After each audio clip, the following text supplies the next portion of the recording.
Alright YouTube, how's it going? Welcome back to the channel. So today guys, we're gonna talk about this card right here. Now this is gonna be the last video for the week because by Monday we'll have the new selection pack for everything else. The Six Samurai, the Ryzeal. Nevertheless, one specific card that I'm gonna be interested in covering for this video is gonna be the Abaku, the Lightless Shadow. I'm not sure if that's the correct pronunciation for it, but yeah, it might not be that much for some of you guys, but it is quite important for me because I really love this card. It can pop one card on the field, and it can also refresh your hand by the number of monster types that you have in your graveyard. So you draw the significant amount of cards depending on the number of monster types that you have in your grave, and then you can cycle back the same number of cards from your hand to your deck.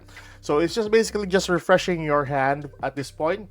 But one important effect here is the second part. Banish this card until the end phase, and if you do, special summon one light or dark monster from your graveyard. Now that might not be that crazy of an effect because it's typically just a monster reborn, but it is very important. Now why is that? Well, before we go into some of the good targets that you can do with this deck, let us test this one out with one deck that I am really eager enough to try once this card is going to be released. Alright, so let's go into Live Twins. Alright, so here we are with the Live Twins deck. Now, this is the updated version that I am eager enough to try in Master Duel if ever we'll get the newer supports. If ever we don't get those cards, we can still manage with the older version of the Live Twins or Evil Twins deck, which is still very powerful at a sense. Furthermore, the benefit for the new Lightless Shadow would actually make this deck a bit more, well, it makes it better. In the older version, you are gonna run 3 copies of Treble Sunny, and then 3 copies of Kill or Evil Twin Kill, plus the 2 copies of Evil Twin Lila as well in your extra deck. So that's a lot of cards to have in your extra deck. Cards of the deck you can actually use with other archetypes or other engines, like for example the Fiendsmith, that would benefit quite well or pair quite well with the Live Twins. Now, Live Twins is a deck that has trouble with resources by mid to late game, which is very problematic in a sense.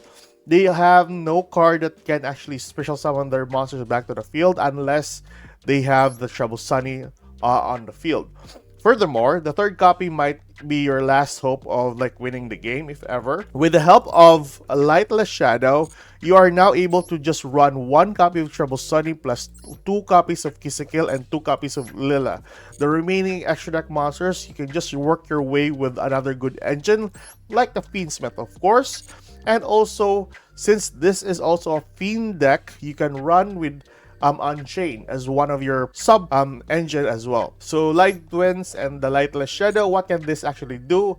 Well, if you summon a copy of Treble Sun into the field, you use its effect, spell summon the 2 bodies of Evil Twin Kill and Evil Twin Lila on the field, and then you use the effect of Abaku, the Lightless Shadow, to discard 1 card, and then spell summon a light or dark monster in your graveyard, which is gonna be your Treble Sunny. Now, another good card to actually pair this with, or pair Lightless Shadow with, is a copy of Nightmare Griffin. And also, you can use this one with Live Twins as well if you have the materials for it, which is now, it is very possible. Nightmare Griffin states, spell summon monsters on the field cannot activate their effects unless they are linked. Now, this is not a great card if you're going up against Malice, since Malice is a link-based strategy as well.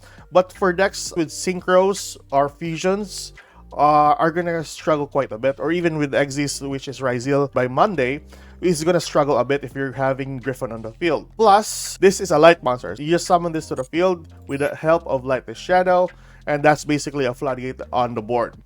Pretty cool card, pretty insane, but nevertheless, it's not just for the Treble Sunny that would benefit quite well with Lightless Shadow. You have your Fiendsmith engine as well, so Requiem can be a pretty good starter from the graveyard to the field, or even a copy of Sequence on the field, just fusion summoning some Fiend monsters in your graveyard to benefit quite well with your gameplay. So that is one deck that you can actually play off with the new Lightless Shadow. Let's move on to Master Duel Meta and check out some of the other decks that would pan out for your playstyle. Alright guys, before we go into the Master Duel Meta, let's test out the deck just to showcase you guys what Lightless Shadow can actually do with a link-based strategy. So here we are in the test combo type of thing. Let's start off with one hand. So let's start off that. Ready, go. We just need one card for this, or a one card starter, because our discard for the Lightless Shadow is from the Evil Twin Kill. So it's still pretty good though on starting off with one card. So Kill here, or Light Twin Kill on the field. Spell summoning the Lila from the deck. And then we link off. If you're going second, you start off with Evil Twin Lila first, and then go for Kill, and then you can pop. If you're going first, you're going for Kill for the draw. And I think majority of you already know that. For those who doesn't know, with regards to Live Twins, that is the gameplay. So Evil Twin will summon the Lila on the field. And then with the two bodies, you go for Evil Twin Lila. And then Evil Twin Lila, spell summon Evil Twin Kill to the field. And that is the +1 that we'll get. So there we go. +1. And that is our discard, by the way. So we go into a copy of Trouble Sunny next. Now typically if you're gonna have a board in the older version for the Live Twins, this is basically your end board right here. But for this, we can just use its effect. I'll summon the two bodies here. That's it. And then use the two bodies here for a summon of the new Lightless Shadow. That's it. Now with this might not be that significant, but still, what you can do is discard one card. Either pop one card if you're going second, or special summon this if you're going first, or special summon the Trouble Sunny if you're going first. So that's it. And then by the end phase, you'll have Lightless Shadow back to the field. So yeah, that is two bodies that you can do or summon to the field with the help of Lightless Shadow. So let's just play out this card right here. So he summons a monster. We go for Trouble Sunny, Spiritual Summon Kill and Lila. There, and then lastly there. So we'll get the pop, destroying our opponent's monster, and then we get the draw from the Kill.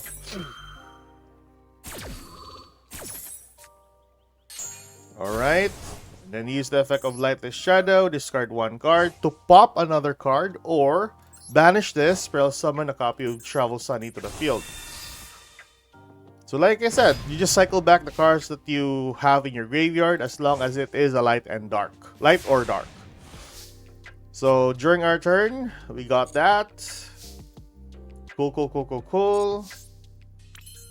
Let's end the game here with a copy of Abomination. That's it, basically. So go for battle. Oh, I was gonna hit attack. God damn it. Alright, never mind. My goodness. That was supposed to be game. But you got the point, right? You got the point. My goodness gracious. Alright. Never mind. So, yeah, just attack. Let's just say we got Trouble Sunny there. Go for an attack. I think that's it, right? Yeah, exactly 8,000. Never mind. Alright, so nevertheless, that is your gameplay for the new Lightless Shadow. Let's move on to the other decks that would benefit quite well with Lightless. Alright, in Master Duel Meta. Alright, so here we are with Master Duel Meta, and here are the decks that would benefit quite well with the new Lightless Shadow. So first and foremost, Unchained, like I said earlier, are going to benefit quite well because this is also a link-based strategy. And furthermore, they have a lot of light and dark monsters that are one-card starters on the field. Second of all, there is also Chimeras, which is also running a light and dark monster for a starter, like a copy of Mirror Sword Knight as one of your starter. Get out a copy of your Baphomet to the field and gain access to 2 more cards for your Fusion Summon. That's one way to do it. Another thing here is gonna be, we talked about the Live Twins and Unchained version. Magical Musketeers would benefit quite well as well, since we are running only, in some cases, we are running with one copy of Magical Musketeer Max, which is the boss monster for the Magical Musketeers. Oh, this is 2 copies. Alright, never mind. It's still pretty good on 1 copy though, now that we have the new Lightless Shadow. Some other decks, like Fiendsman Control, could actually benefit quite well with this. And since we still have a copy of Desiree on Master Duel, we can just special summon it back to the field. One of the small examples for it, White Forest would benefit quite well for this. Labyrinth would be another good deck as well. White Forest, the starter for Sylvie, is pretty good. Also, Silvera, another good card as well for the extra deck for White Forest. And lastly, for Diabel itself, the boss monster for the White Forest, can be a pretty good card to have on the field. Silvera would benefit quite well with the new Lightless Shadow, because once this card is spell summoned, you flip your opponent's cards face down. So basically, you're just winning the game at this point, if ever that would be the case. What else? Labyrinth, you also have Ariana as one of your starters. What else? You can also summon the Lovely or the Lady Labyrinth to the field, which is a benefit at its own sense as well. But majority of the time, it's just gonna be for link decks that can spam cards on the field, and then you can just cycle back cards from the graveyard to your field with the help of the new Lightless Shadow. Now, will this be pretty good with Malice? Of course it is, because like I said a while ago, we talked about the effect of Nightmare Griffin. In some versions for the Malice deck, they are running a copy of Nightmare Griffin for this, and Nightmare Griffin is always going to be a really good floodgate in the current format that we're in. So I've seen a version where they're using a copy of Nightmare Griffin. It's up to you if you want to use that. Nevertheless, it is still a pretty strong strategy to work with anyway. Magical Musketeers, Invoke, although it is underwhelming for the current format that we're in, it is still pretty good. Oh, Memento, there we go. Another good deck that can spam cards on the field. Not really significant when it comes to link monsters though, but you get the point, right? But Memento Darkblade and Memento Anguish would benefit quite well. And also a copy of Gatic or a copy of Goblin in the Graveyard, which is still pretty good to have on the field for another combo. Other than that, like I said, link-based strategies are going to benefit quite well with the new Lightless Shadow. Needless to say, that is everything else that you need to know about the new Lightless Shadow. Really good card to actually work with though. I am excited to test this one out with some other light and dark decks, or link-based strategies in general. So yeah, what are your thoughts on the new card? And that's it for today, guys. Keep safe, good luck. If you like this kind of content, like and subscribe. I'll see you guys later. Goodbye.